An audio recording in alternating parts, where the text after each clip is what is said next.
You're looking so stunning in blue and nice earrings. Hi, Liz. How are you? Hello. Yes, I'm good, thank you. Nice hair. I love it. Thank you. I'm just trying to work out how to share my screen here. Oh, okay. So do you want me to help? Oh, I think I've. Oh no, hang on. Let's have a little look here. Right, can you see that? Yes, we can see. Yeah. So do you'll present the screen, or you want me to share the screen? Can you share the screen? I mean, Yeah, I we mean, can do can that. you see? No, can you see it? Yeah, we can see that. We can see that. Okay, So and yes. can you see me as well? Can you? Yeah, I can see you. I can see Because I. your presentation as well. Okay, cool. Oh yeah, no, here I am. Yes, no, this is good. Oh my God, hello. Oh, So excited. you have no idea how long this has took me to get sorted. So this is like an inward celebration, but it just had to come out. So thank you so much. Yes, Liz. Thank you so much, Liz Houghty. So, am I pronouncing your name correctly? Hoyt, Liz Hoyt. Liz Hoyt. So, Liz Yeah. Hoyt, yes, she's on the stage. So, before you start your presentation, Liz Hoyt, I'll give you a brief introduction of yours. So, she is the CEO and founder of Liz Really What Coaching and Speaking Ltd. Liz is an author, expert, speaker, and coercive control life coach empowering women to break free from coercive control, a domestic abuse advocate for the voice of the child, survivor of coercive control, facilitator of the voice program, training consultant on coercive control for schools and businesses, and a steering committee member for International Coercive Control Conference. Liz started her career as a youth support worker that supported young people with emotional and behavioral difficulties who resided in independent children's homes. From this, Liz then started her career teaching in both mainstream and independent schools, covering both KS3 and KS4 at GCSE, specializing in humanities, health, and social care and psychology. Liz holds a BA honors in sociology and criminology and an MSc in crime and community safety evidence-based practice. Liz has been involved in countless podcasts, spoken at the World Leadership Summit, been a member of the Women's Panel for Thoughts for WITIS, Thought Leaders in Trauma Informed Speech Education and Empowerment of Trauma Survivors internationally, and had the opportunity to introduce both Senator Casso and Senator Rubio at the first International Coercive Control Conference, along with providing advice to listeners. Wow, that's really wonderful. So, yes, Ellis, you can start the presentation. We can see your presentation as well, and you as well. Thank you. Okay, brilliant. Thank you so much, and hello to everyone who's watching. It seems really bizarre doing this presentation, and I actually can't really see anyone, so I'm just trying to get my head around that. But I hope you're all well, and thank you so much for that introduction. And so I just want to start this presentation by kind of saying this. And if somebody had said to me before October 2019, Liz, you can make whatever choices and decisions you want about your life, not just for yourself, but for your children as well, I would have 100% disagreed with what they were saying, because that wasn't the perception that I had of my life, being in a coercive controlling relationship which spanned over 18 years. And for those of you who are not familiar with the term, coercive control is basically a pattern of behavior or a regime that's put in place in order to exact control over somebody. It's insidious in nature. It can be physical, certainly here in the UK, it can be physical, but it can also be non-physical as well. What tends to happen with people that are subjected to coercive control, it's like a loss of agency, a loss of autonomy, and it's kind of like that erosion of self-esteem and confidence can end up near next to nothing by the end of the relationship, if that is the decision you've made to break free from that. And I've kind of just given that definition there And it's a loose definition, but actually when I kind of, even now when I talk about that, that was exactly my life. And this first picture here, I wanted to kind of bring this to your attention because this here was me in 2019, and that picture resembles to me somebody that was very broken. I was very depressed. I was sad. I didn't even want to wake up in the morning. It was a struggle to do that. And back then, my days of measuring my success was actually, can I get myself out of bed in the morning, because of what I was going through at that time. And I think the most shocking thing for me back then was when I was having a discussion with a friend of mine who was supporting me. And I had said, I don't even know my own mind. After being in that coercive control and relationship for 18 years, there was so much gaslighting that was involved in it, i.e. distortion of reality. I didn't know my own mind. I didn't really know if I was coming or I was going. And I think that for me was the most important point where I decided that I need to break free from this relationship. And I think that when I made the decision to break free, it wasn't just breaking free. It wasn't just, you know, I've got to change my life. It was, I have to do a whole kind of paradigm shift in order to be able to leave this relationship. And so it got to the point where I was sort of faced with, oh, sorry, hang on. Let's just have a look here. Oh, yeah. Okay, can you see that next slide? Yeah, I was kind of faced with this issue. So I had choices, but they weren't choices that were kind of what you can usually have, where you have, you know, a good choice or a bad choice. This was like two choices that were just kind of, from where I was at, they were like absolutely horrendous. And they were to basically stay in the familiar, so stay in that relationship. And do you know what? It was because it was my comfort. So I knew what was going to happen. I knew what was expected. And I kind of almost started to gaslight myself, where I said, actually, because I'm not being hit, or because I'm not being physically assaulted or attacked, then it wasn't that bad. And I think actually those were the worst things that I could have said to myself at that time. Then I was faced with, do I go into the unknown? But my first concern, obviously, with children was, how would I survive with two young children? Where will I live with two young children? How will I cope alone? Because again, another part of coercive control is that codependency that's created. How will I feed two children? So these were all the things that were going through my mind in terms of what shall I do? And I think obviously what I decided to do was quite obvious. So here I decided that I was going to, sorry, I'm having to flick there and then flick back because it's not changing it on there, but it's fine. So I had to basically make a decision. And when I made that decision, I didn't really realize how much of a paradigm shift needed to take place in order for me to actually be able to help myself. And so when I decided that I was going to help myself, things just started to change slowly but surely.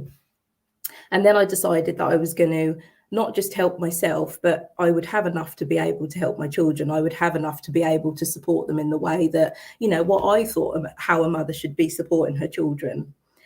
And then I thought, actually, if I can go one step further, and initially it was just to help one person not go through what I went through, then I felt comfortable with that decision, even though it was a really, really, really uncomfortable decision for me to have made at the time. And so after making that decision, what I then decided to do was to reframe the experience that I was going through. And what I mean by that was, if I could reach out and help people from where I was, how I had to overcome what I was going through, that made me feel better. So I thought, actually, I'm going to reach out, I'm going to help people, even though I kind of was a little bit dubious and a little bit kind of worried about really putting my life out there. And but those feelings far outweighed my desire to want to help and support other people. And the first publication that I wrote in terms of reframing my experience was Break Free. And it's a transformational journey and paradigm shift out of coercive control. And I always thought to myself when I wrote these books, and that's both of them, I always wanted to make sure that whoever was going to read it was going to be able to afford it, because I was going through so much economic abuse and financial abuse at the time. I needed help, but a lot of the things that I thought, oh, that could help me, I couldn't finance them. So in my head, I was like, if I can do something that I know that people in my situation would be able to access, then that was kind of a win-win for me. And it kind of gave me that motivation to keep going no matter what. One of the most important lessons that I learned throughout this whole experience is that you cannot expect someone else to shift their own paradigm or to change who they are in order to make you happy.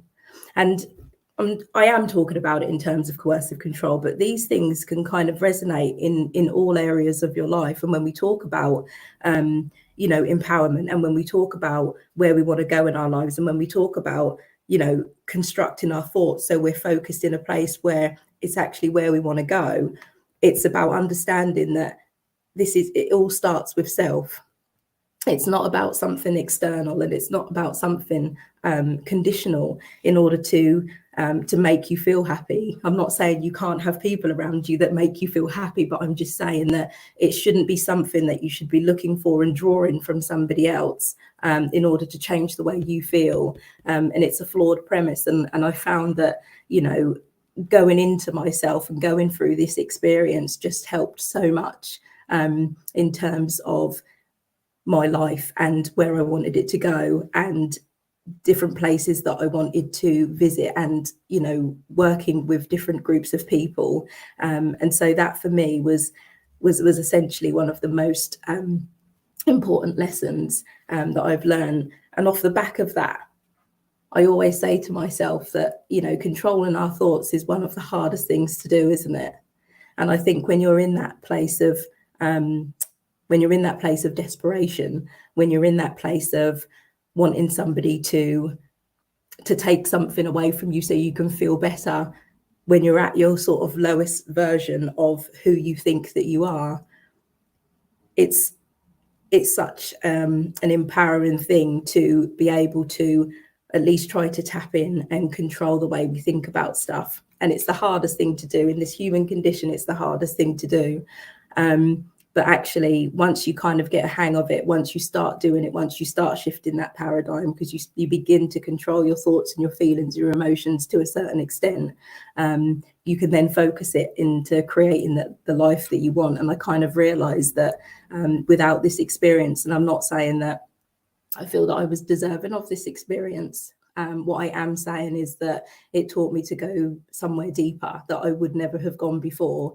And I think that is something to take out of this whole thing, that we all have access to something that's a lot deeper than what we can imagine. And it's not until we're faced with something quite traumatic, we can reach into certain depths and find something that benefits us as human beings. And so off the back of that, sometimes, actually, I won't go to the next slide yet. Sometimes things in life are difficult. We're always faced with things that are going to be difficult. So we can have these things, we can have these desires, we can have these things that we think, right, you know what, I want to achieve this, and this is this is a wonderful thing. But actually, sometimes things get in the way, life gets in the way. And what I've learned to do is I try to just smile. And I know that sounds the most simplest thing in the world. So you dare say you prefer the first picture, but I call it my little sloth face. So when I'm going through any adversity, or when something crops up that I think, oh, do you know what, I'm not quite sure how to do this, or this is not something that I've experienced before, I literally just do this face, because that just helps me look at myself in the mirror and say, do you know what, I can't solve the problem or whatever's come into my experience from the same place as where it started, right? So something's got to shift, something's got to change. And actually for a couple of minutes, that just does something different. It kind of puts me in a different state, and it helps me to refocus. And, you know, I think we all have to have something, our go-to place, and this is my go-to place. And I use this a lot with many of my clients. It's literally just get in the mirror and just do the biggest smile that you can, because all we can control is our now moments. Whatever's happened in the past is the past. And actually what we can do is, if we focus on our imagination and we focus on where we want to be, it puts us in a totally different frequency. And that's when things start to change in our lives. And so, yeah, it just makes me feel good, and it makes me feel happy. I'm going to take that slide off, actually. No, I'm going to keep it on. I'm going to keep it on. And when I'm here now, and I'm talking, and I'm saying all of this, and I'm saying kind of where I was, and, you know, the transformation and where I want to go. And the truth of the matter is, I'm not sitting here as a special case. I'm not sitting here as somebody that's got something deep inside of me that nobody else possesses. What I'm saying is that whenever we are confronted with adversities in life, when we're confronted with things that, you know, what we struggle with, and as human beings we do have our struggles, what I'm saying is that if I can do it, we all can do it.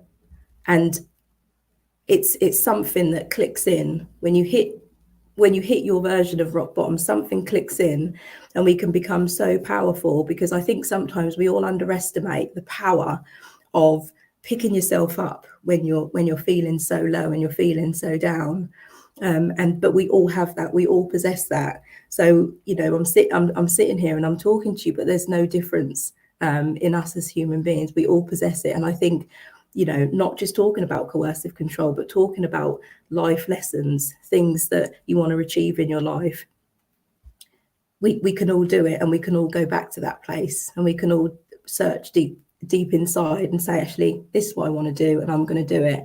And it is that focus of where we want to be. And it's about imagining it. It's about thinking about it. It's about us kind of putting our attention on where we want to go, as opposed to where we've been that doesn't feel so great.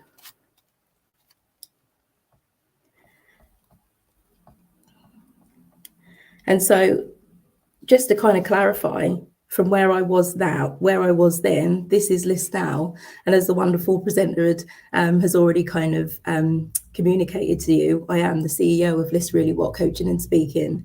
I am now accredited trainer in coercive control, expert speaker in coercive control. I'm a life coach for my Breakthrough program, either 3 months or 6 months. Most of it 6 months, facilitator of the Voice program, which is for victims of intimate coercive experience, a curriculum planner for schools on coercive control, a steering committee member for the International Coercive Control Conference, and a workshop facilitator for schools on coercive control. Now, this is all to do with me being able to shift what wasn't right, shift what felt awful, pick myself up. And again, I just want to reiterate that message. We have that inside of all of us. And it's about sometimes believing when you don't believe. Do you know what I mean? And I've just got, this is what I wanted to share with you. And I wanted, you know, even if some of the stuff you missed, or I just wanted you to be able to take this away from this talk. And these basically are the principles that I actually live my life by. So when something doesn't feel right, when something feels a little bit off, these are the things that I do. So I try not to focus on the past. I try not to focus on how life is now, because actually we do have our now moments, and they can change moment by moment. It's interchangeable, and we could always do something about it. We don't always feel we can, and we don't always want to at that time, but it's just about having that knowingness that we can do that. Don't focus on how on how you've always been. There might need to be a shift. So if something comes into your experience, you're like, oh, do you know what this is? I'm really struggling with this. And this is not just about, again, coercive control. This is within relationships. This is in work colleagues, friendships. If something doesn't feel right and you're not sure how to do with it, maybe something needs to shift within us, because sometimes when we're wanting to kind of escalate ourselves, we have to kind of shift up as well. And sometimes that could be the cause of why something isn't necessarily going right in our lives. But knowing that we can make that shift, it might be difficult and it might be challenging, but that's where the growth and empowerment starts, right? And also don't focus on pleasing others. And I mean that in the sense of, you know, I spent many years in my life, really right up until my late 30s, where I used to do a lot of things to please other people because I didn't want other people to feel bad. But actually, it's about knowing that you don't have to do that, and it's okay to say no. It's okay to reserve yourself, and it's okay to protect your energy. Because if you protect your energy, ultimately what you're doing is you can then give your energy to the right people that surround you, and ultimately more of those people will come back into your experience. Just bear with me. And I just want to share really my message. And, you know, this is a message that I thought about long and hard, and, you know, spoke at length to people and spoke to my children about things. And it's one of those things that it just resonates with me in all areas of my life. And my message is, make those decisions in your life that will ultimately create peace in your heart. Because I think the hardest thing to do is when you don't do that, you end up starting that war inside. And I think once you end up sort of breaking your own heart, it's really, really hard to stomach, that is. And just one other thing while I've just got time, and I was just thinking about this just before I came on, is that sometimes in life, and I know especially, I'm just going to kind of relate it a little bit more back to coercive control and those kind of, you know, shifting that paradigm in terms of how we think about things and how we think about other people. Sometimes in life we go through stages where we feel that, you know, sometimes people haven't had our back or haven't kind of stood up for us. And I just want to, and I hear this a lot from, you know, from my work and people that I work with and my clients, especially within the domestic abuse arena. And what I'd like to say is that what you have to do is look at those people that you're expecting that from. And sometimes people don't have it in them to advocate for themselves. Yeah, it's about looking at them and going, do you know what? I know that person actually struggles with that in their own life. So for me to have the expectation that they can kind of give me what I need while I'm going through what I'm going through is a little bit flawed. And I don't mean that in a bad way. I just mean the expectation for them to be able to do that for you could be a little bit too far out of their reach. And it's not because they don't want to support you. I don't believe. I think that it's genuinely how they show up for themselves in their own lives, and just hopefully saying that you know, you might need to hear that, or somebody that you know might need to hear that, because I know that it can be particularly challenging to deal with that. And so yeah, thank you so much, and I'm done. Thank you.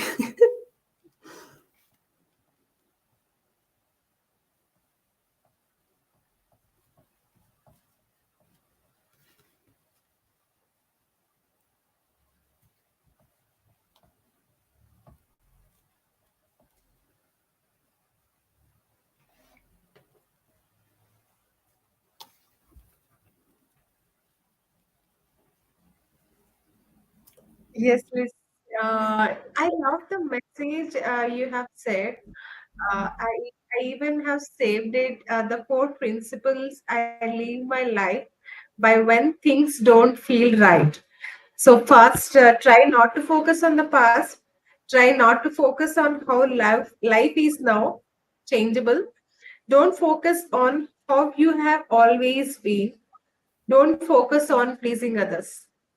Yes, but forgetting past is not that much easy. But when you feel lonely, yes, our mind will go on thinking of our memories, past, and all. But we have to move on. Things will change. Every day is not the same, I guess. So we have to be more positive and energetic, and we have to improve ourselves day by day. As a woman, it's not an easy journey. Every woman has their own story.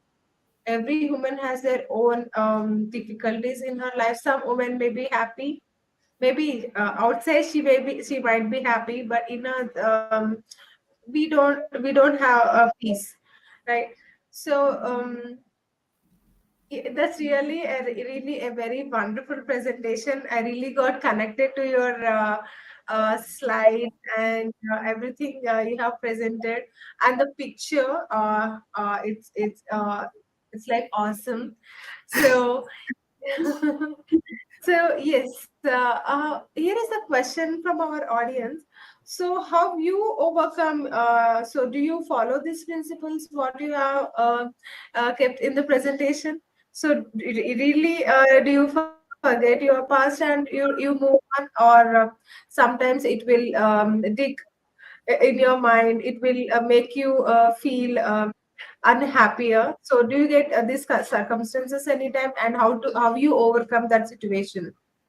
Yeah, I think sometimes when we feel something, it's there, isn't it? And it's real. And I think we do have to acknowledge it. And like I said, and I've been kind of very open and honest that actually I still have days where, I'm a little bit like, oh, how am I going to handle this? Or, I'm not feeling good about this. But I just always tap into, I always tap into um, how far I've come. So it's about going, do you know what I tend to do actually, and it's a little bit more, if there's something that really doesn't feel great, I always write it down. I write it down and I put the date.